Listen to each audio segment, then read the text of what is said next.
Bonsoir, dans cette nouvelle vidéo, nous allons voir un module qu'on appelle le dashboard, c'est-à-dire tableau de bord du point de vente.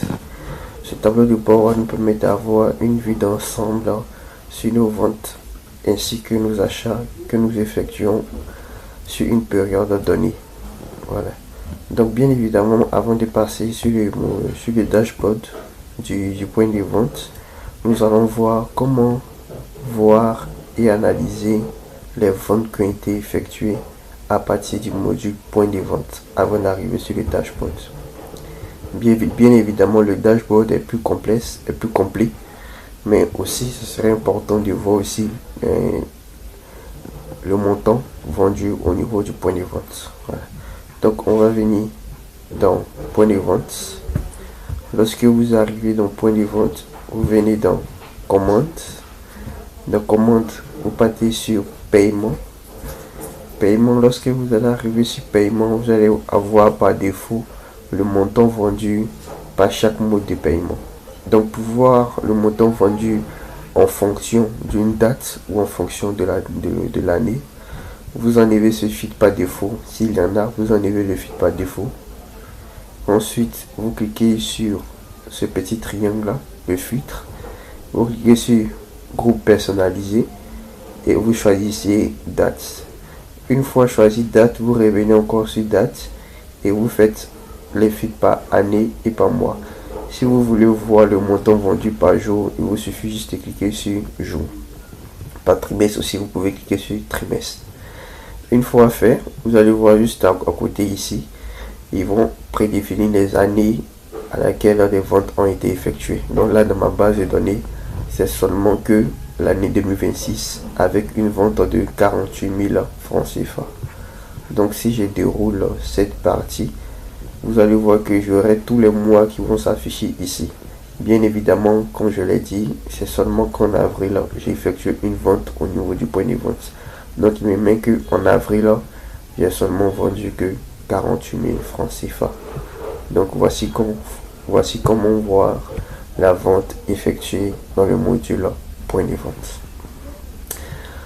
Juste après ça, nous allons voir notre dashboard, c'est-à-dire le tableau de bord du point de vente qui est vraiment intéressant, qui vous permet d'avoir une vue d'ensemble sur vos ventes effectuées et vos achats. Pour avoir accès à ce module point de vente, vous devez faire appel à votre développeur pour qu'il l'installe sur votre instance Odoo. Voilà. Donc là, je rentre sur mon dashboard. Lorsque je rentre sur mon dashboard, j'ai ces informations qui s'affichent juste devant mon tableau de bord affiché sur les 30 derniers jours. Donc par défaut, lorsque vous rentrez dans le dashboard affiche les informations des 30 derniers jours ici. Donc on va essayer de les parcourir ensemble. Juste à votre droite, vous allez avoir des périodes. Les périodes sont les suivantes. Nous avons 7 jours.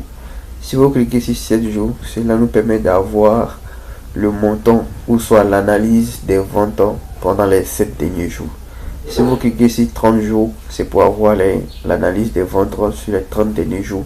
Et si vous cliquez sur 90 jours, c'est pour avoir l'analyse des ventes sur les 90 derniers jours à compter d'aujourd'hui.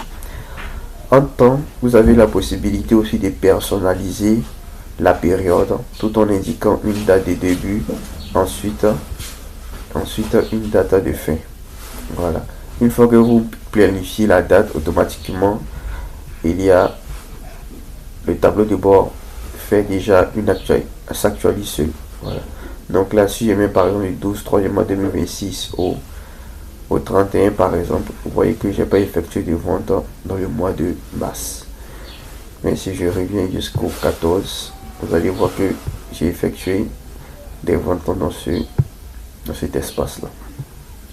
Donc moi je vais prendre les 7 derniers jours par défaut, ou soit les 30 derniers jours. Voilà.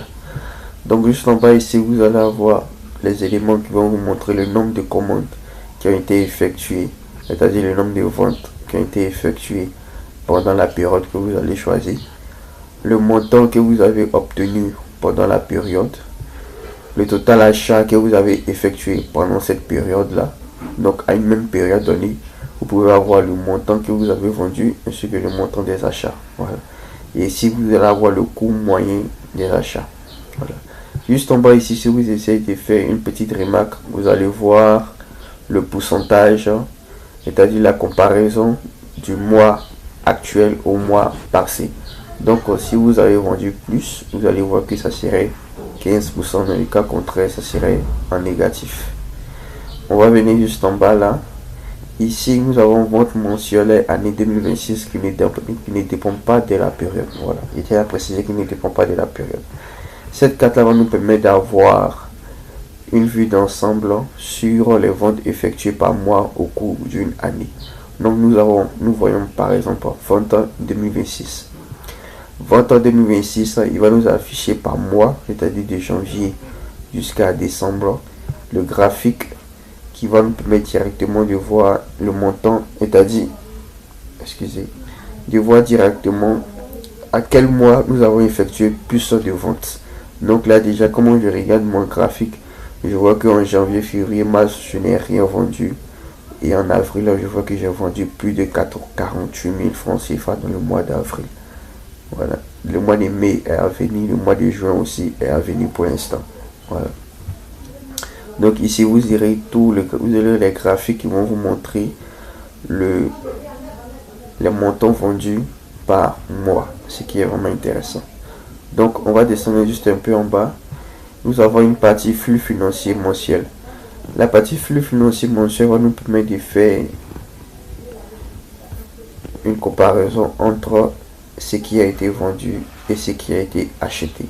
Donc là déjà, lorsque je regarde, je vois que dans le mois de avril, dans le mois actuel, dans le mois d'avril, j'ai effectué plus de ventes que d'achats. Voilà, donc ce qui est un peu intéressant. Donc je vois déjà que j'ai vendu plus que j'ai acheté, ce qui est intéressant. Donc je descends juste un peu en bas encore. Là, ce qui est vraiment chic aussi, c'est de voir le top 10 des produits les plus vendus. Donc dans votre base de données, Odoo va aller récupérer les produits les plus vendus. Et ces produits-là peut être affichés soit par quantité, soit par quantité. Si je bats ça, ça serait par quantité. Il va me dire que j'ai vendu 34. Et lui, par exemple, j'ai vendu seulement que 7. Mais si je vais afficher en fonction du montant, c'est-à-dire en francs CFA, on voit que ici, j'ai obtenu plus d'argent au niveau de Coca-Cola que de Céleste. Voilà, là, on a le top 10. Donc ici, on aura les commandes par session. Les commandes par session vont nous afficher les caisses. Quand je parle de commandes par session sont les caisses qui ont vendu plus. Voilà, là, il voit que seulement que c'est la caisse tant qui a plus vendu. Lorsque je descends juste en bas encore, je vois la gestion des stocks. Donc ici, Odoo va me montrer la valeur actuelle de mes stocks. Donc si j'ai 500 produits avec le prix de vente qui est déjà là, il va me faire le calcul de mes produits, c'est-à-dire la valeur totale du stock actuel. Voilà, donc cela signifie que mes produits qui sont actuellement dans ma base de données avec la quantité, ça va me faire 65 000 francs CFA. Voilà. Là ici j'ai deux produits sous seuil minimum. Sous seuil minimum, c'est pour juste me dire que on a des produits dont la quantité en stock est inférieure ou égale à 15. Voilà, donc lorsque un produit a la quantité inférieure ou égale à 15, automatiquement il me met le nombre de produits juste ici. Voilà, donc si j'ai, excusez-moi, voilà le nombre de produits juste ici. Donc ici aussi je vois le nombre de produits dont la date d'expiration est presque arrivée. Là ici j'ai les détails des produits en stock faible comme je l'ai expliqué ici. Il m'affiche que Coca-Cola, le stock actuel est de 0 francs. Le statut il est en rupture. Et ensuite Céleste, le stock actuel qui est de 13. Et lui il est vraiment faible. Là ici j'ai les produits dont la date d'expiration est presque arrivée. Céleste avec 5 jours restants, dont la date est presque arrivée. Dans 5 jours, le Céleste va être périmé. Et dans 17 jours, Coca-Cola va être périmé. Là en bas nous avons la lettre financière qui va nous permettre d'avoir les lettres sur les fournisseurs dont la facture n'a pas été totalement réglée. Donc là déjà je vois cette facture de NK Service dont dont le délai est à 0 jours, c'est-à-dire je dois régler la facture, donc le délai de règlement de la facture est passé, non, parce que je suis déjà à 0 jours. Donc la date d'échéance était le 11 4e mois 2026 et effectivement nous sommes le 11 4e mois 2026. Donc là il va afficher la liste de toutes les factures dont la date d'échéance est presque arrivée, c'est-à-dire les 10 jours avant. Donc ici nous avons vraiment un tableau de bord qui sera vraiment intéressant, qui va permettre non seulement de suivre vos ventes effectuées au cours de l'année, au cours d'une période, et ensuite suivre aussi le flux financier, avoir le top 10 des produits que vous avez vendus, aussi voir la valeur des stocks actuels dans votre base de données, voir les produits en stock qui sont faibles, voir les dates d'expiration des produits et ensuite voir les fournisseurs dont la date d'échéance est presque arrivée. Donc c'est tout pour aujourd'hui pour cette vidéo. N'hésitez pas à nous contacter afin que nous venons installer cette application dans notre base de données. Merci et à bientôt.